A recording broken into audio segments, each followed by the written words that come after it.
Pourquoi j'ai arrêté le cannabis? Alors c'est vrai, fumer des pets de temps en temps, c'est cool, c'est fun, on s'amuse, c'est génial, happy days.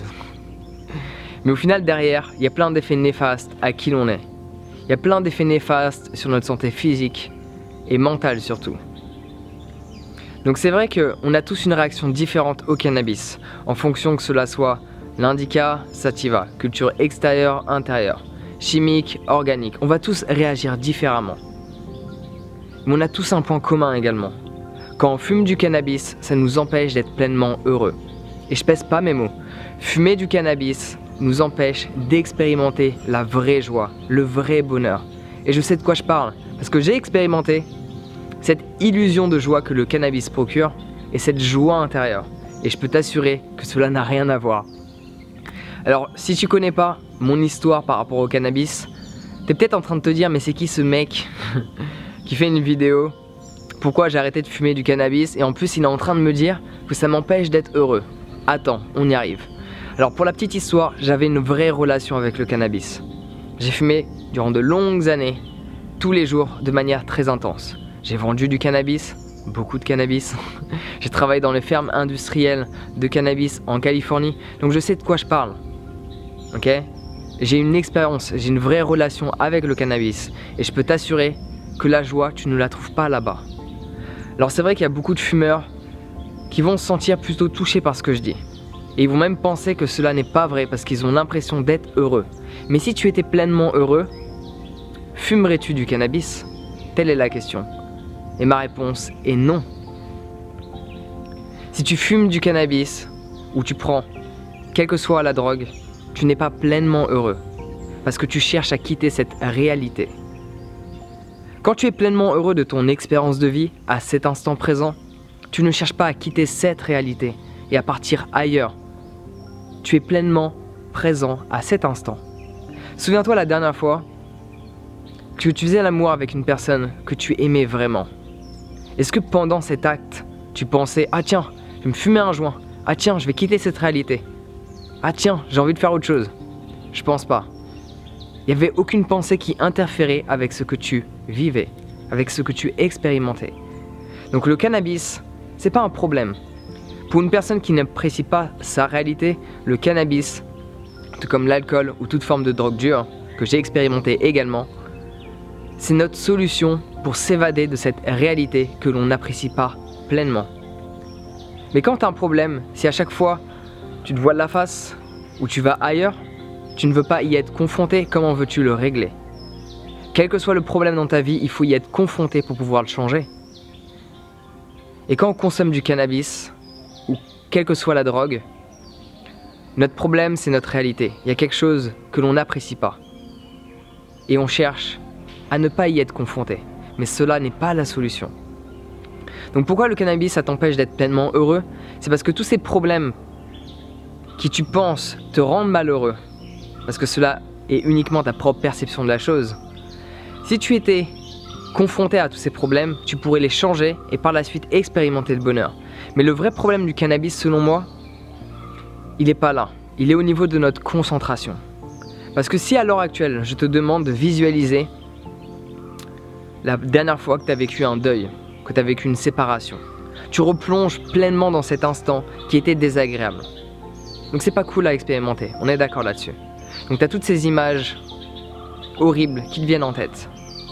Et si par la suite, une fois que tu t'es plongé dans cet événement désagréable, je te demande d'en sortir et de visualiser un environnement agréable, où c'était la fête. Quand tu fumes du cannabis, ta concentration n'est pas au top. Tu as du mal à diriger ton attention. Par ce fait, la durée de transition qu'il va y avoir entre cette image négative et cette image positive va être extrêmement lente. Dès lors que tu médites, dès lors que tu fais du yoga, que tu as une pratique pour faire en sorte d'améliorer ta concentration, cette transition va être relativement courte. Ce qui te permet de voir la beauté de la vie. Dès que tu es confronté à une situation difficile quand tu fumes du cannabis, tu as plus tendance à te laisser affecter et à réagir par rapport aux événements que tu expérimentes. Dès lors que tu développes un point de concentration, tu peux rester calme. Et tu peux par la suite surtout changer toutes ces images mentales qui te dérangent au quotidien. Le cannabis t'empêche de faire ça pleinement. Et là, tu as peut-être la pensée qui te dit, ok, mais si je fume du cannabis et je médite, ça fonctionne pas, je l'ai expérimenté. Même si tu fumes la veille, tu médites le lendemain pour développer ta concentration et être capable de gérer toutes tes pensées, ne pas te laisser affecter par elles. Au final, le joint que tu as fumé la veille impacte ta méditation, impacte ta concentration. L'endroit où tu déplaces ton attention détermine comment tu te sens. Si tu vois tout le négatif autour de toi, tu vas pas te sentir bien, vrai? Si tu vois tout le positif autour de toi, tu vas te sentir bien. Pourquoi je parle de ça? Quand on fume du cannabis, en général, pour les gens, ça dépend leur réaction, mais généralement, il y a deux cas de figure. Ou ils se sentent pas bien quand ils fument des pets tout seuls, parce qu'il y a plein d'images de solitude, plein de stress et d'anxiété qui émergent en eux. Soit, ils n'apprécient pas fumer un pet quand ils sont entourés d'un groupe. Parce qu'il y a plein de petites voix, est-ce qu'ils sont en train de parler de moi? Est-ce qu'ils rigolent sur moi? Est-ce qu'ils sont en train de me juger? Tu commences à interpréter la situation et pas forcément de la bonne manière. Pas forcément d'une manière qui peut t'aider à te sentir bien. Et je suis sûr que un de ces deux scénarios t'est déjà arrivé. Fumer un pet tout seul et tu commences à psychoter un peu. Fumer un pet avec des amis et tu commences à psychoter un peu. Tu te laisses affecter par toutes tes pensées. Quand j'ai réalisé cela, je me suis dit que c'est pas possible. C'est pas possible, je ne veux pas cela. Je veux être maître de mon propre mental. J'en avais complètement marre que mon mental me contrôle et j'avais envie de le contrôler. C'est plus agréable dans ce sens-là. Donc si tu penses que cela t'est déjà arrivé, d'avoir plein de pensées qui émergent et qui te font un petit peu psychoter. Alors bien sûr, le cannabis et la paranoïa, cela n'a rien à voir. On est entièrement d'accord là-dessus. La consommation de cannabis augmente et la paranoïa n'augmente pas, donc c'est pas relié. Ça n'empêche pas que tu peux psychoter dans ta tête. Et c'est un peu triste. Certes, cela n'arrive pas tout le temps, mais rien que le fait de se sentir bien quand tu fumes du cannabis et de ne pas te sentir au top de ta forme quand tu n'en fumes pas, ça veut dire que tu vas rechercher ce bonheur à l'extérieur de toi-même, alors que tu as besoin juste d'une chose, c'est de t'y connecter parce qu'il est déjà en toi. Le fait de consommer du cannabis, tu pars toujours à l'extérieur et tu arrêtes d'aller à l'intérieur. Alors, il y a certains bienfaits. Le fait de fumer, il n'y en a pas beaucoup. Parce que si tu veux parler de tous les bienfaits médicinaux, ce n'est pas en fumant de cannabis que tu les obtiens. Absolument pas, je sais de quoi je parle. J'ai bossé dans des fermes industrielles, certes ils vendaient beaucoup sur le marché noir, mais ils s'en servaient pour des raisons médicales. Et le mieux, c'est des suppositoires à base d'huile essentielle de cannabis. Parce que ça passe pas par le système digestif, ça va directement dans ton sang. Comme si tu faisais une injection. Et là, t'es pas défoncé avec l'huile essentielle. Si tu fais de l'huile, tu peux l'être. Et encore, ça dépend du processus. Donc si tu crois aux bienfaits du cannabis par rapport à la médecine, pourquoi tu le fumes? Quand tu le fumes, c'est uniquement nocif pour toi. Rien à dire. C'est vrai que ça peut soi-disant développer une sorte de créativité. Mais on n'a pas besoin du cannabis pour la développer. Ça, ce sera pour une prochaine vidéo. Outre ce fait-là, c'est vrai que le cannabis peut nous ouvrir certains états de conscience. Mais cela reste des illusions parce qu'on a la sensation, on peut avoir la sensation, je dirais, ça dépend de chaque individu, d'une séparation entre nous et notre corps, d'être au-dessus. Mais la séparation, c'est une illusion créée par le mental. La séparation n'existe pas. Donc le cannabis, j'ai apprécié. Il n'y a rien à dire par rapport à ça. C'est fun. C'est bien d'expérimenter selon moi. Mais continuer, ça va pas forcément te mener là où tu as envie d'aller.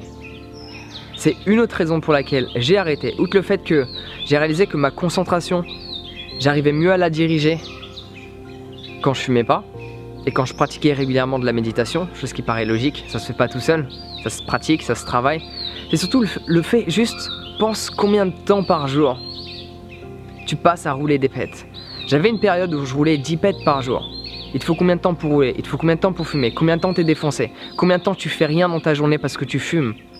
Tout ce temps que tu as à disposition, que tu passes à fumer, tu pourrais le passer à travailler sur tes projets et à vivre la vie souhaitée et arrêter de la rêver. Quand j'ai pris conscience de cela, j'ai commencé à passer à l'action, à agir et à faire en sorte que le cannabis reste derrière moi. Oui, selon moi, cette plante devrait être légale. Parce qu'elle était là avant nous, donc pourquoi elle devrait être illégale? Mais la consommer, c'est une autre histoire. On peut en faire des tissus, c'est ok. Pour la médecine, pour les gens qui ont des soucis, c'est ok. Mais la fumer, il n'y a rien de bon en fait. Ça te donne soit des illusions de ce que c'est que le bonheur, ou certains états de conscience, soit ça te fait psychoter. Mais dans tous les cas, tu ne peux pas expérimenter la vraie joie. Et le truc c'est que là c'est soit tu me crois, soit tu ne me crois pas. Mais dans l'idéal c'est que tu l'expérimentes. Parce que même en essayant d'expliquer avec des mots, cette compréhension arrivera uniquement à partir du moment où tu ressens en toi cette différence. Cette joie que le cannabis te procure, qui est une illusion de ce que c'est que la vraie joie. Et si tu fais du yoga, si tu médites, si tu te connectes au plus profond de ton être, là à ce moment-là, il y a de grandes chances, si tu as une pratique régulière, que tu réalises, que tu ressentes ce que c'est que la joie intérieure. Et là tu vas dire que, pourquoi fumer? Pourquoi j'ai besoin de ça? Tout cet argent que je dépense, je pourrais l'utiliser pour acheter un billet d'avion et partir voyager, découvrir de nouvelles cultures. C'est ma manière de penser. Après peut-être que tu as envie d'investir tout l'argent que tu mets dans le cannabis ailleurs, à ton bon vouloir. Moi je t'explique dans cette vidéo pourquoi j'ai voulu arrêter. Et pourquoi j'ai arrêté et pourquoi je ne vais pas reprendre. Parce que j'en ai pas besoin. Et le temps que j'ai à disposition, je préfère le mettre ailleurs que d'en fumer des pets. L'argent que j'ai à disposition, je préfère le mettre ailleurs que dans le cannabis. Donc juste repense-y. À quel point tu arrives à diriger ta concentration, à quel point tu arrives à diriger ton attention. Dès qu'il y a quelque chose qui t'affecte émotionnellement, cela t'affecte parce que cela crée une image mentale. Et plus tu te concentres sur cette image mentale que tu as considérée comme étant négative, plus tu te laisses affecter émotionnellement. Et quand tu médites, sans cannabis, sinon ça ne fonctionne pas, ça fonctionne plus ou moins, mais pas à 100%. Quand tu médites régulièrement et que tu ne consommes plus aucune drogue, à ce moment-là, tu peux changer cette image mentale. Tu peux déplacer ton attention ailleurs, trouver quelque chose qui te plaît, te concentrer là-dessus et oublier cette image que ton mental a créée pour que tu ne te sentes pas bien. C'est aussi simple que cela, mais cela demande une certaine pratique. Donc voilà les raisons pour lesquelles j'ai arrêté de fumer du cannabis. Et je pense que tu devrais faire de même. Au moins tu devrais te laisser une période. Est-ce que tu arrives à ne pas fumer pendant 30 jours? Si c'est pas le cas, ça veut dire que tu dépends de cette substance, que ton bonheur dépend de cette substance et que tu cherches constamment à quitter cette réalité. Sois-y confronté. Ça va être difficile au début, être confronté à une réalité que l'on n'expérimente pas. Déjà, il faut l'admettre, il faut être honnête avec soi-même. Parce que si tu fumes du cannabis aujourd'hui et que je te pose la question est-ce que tu es pleinement heureux, si tu me dis oui, il faut juste arrêter de se mentir à soi-même. Dès lors que tu quittes cette réalité, par quel que soit le moyen, souvent c'est sous forme de drogue, ça veut dire qu'il y a quelque chose qui ne te convient pas. Souviens-toi de cette histoire. La prochaine fois que tu fais l'amour avec une personne que tu aimes vraiment, pas forcément en plan cul, juste souviens-toi-en. Après, est-ce que durant cet acte, tu avais besoin de quitter cette réalité? Absolument pas. Donc fais en sorte de ne jamais vouloir quitter cette réalité. Et cela tu le fais en apprenant à développer la pensée positive, en apprenant à voir les choses telles qu'elles sont, en apprenant à maîtriser ton mental et à faire en sorte qu'il arrête de te contrôler. Donc la méditation aide énormément, le yoga aide énormément, la contemplation aide énormément. Il y a plein de pratiques que tu peux faire qui vont t'aider dans ce processus. Et si tu souhaites arrêter de fumer du cannabis, pour X raisons, quelle que soit ta raison, elle est valable. Donc si tu souhaites arrêter, j'ai fait une vidéo là-dessus. Il me semble que le titre c'est « Comment arrêter de fumer des joints ?» Et j'explique la méthode que j'ai utilisée qui m'a permise d'arrêter de fumer du jour au lendemain après près de 10 ans de fumette. Assez intense. Donc voilà. J'espère que cette vidéo va t'aider, j'espère que tu comprends pourquoi j'ai arrêté de fumer. Yeah, Poppy. Il y a le chien qui m'a fait super peur parce que des fois, parfois, on est surpris. Ça va, Poppy? Moi. Donc, en attendant, prends soin de toi et on se voit bientôt.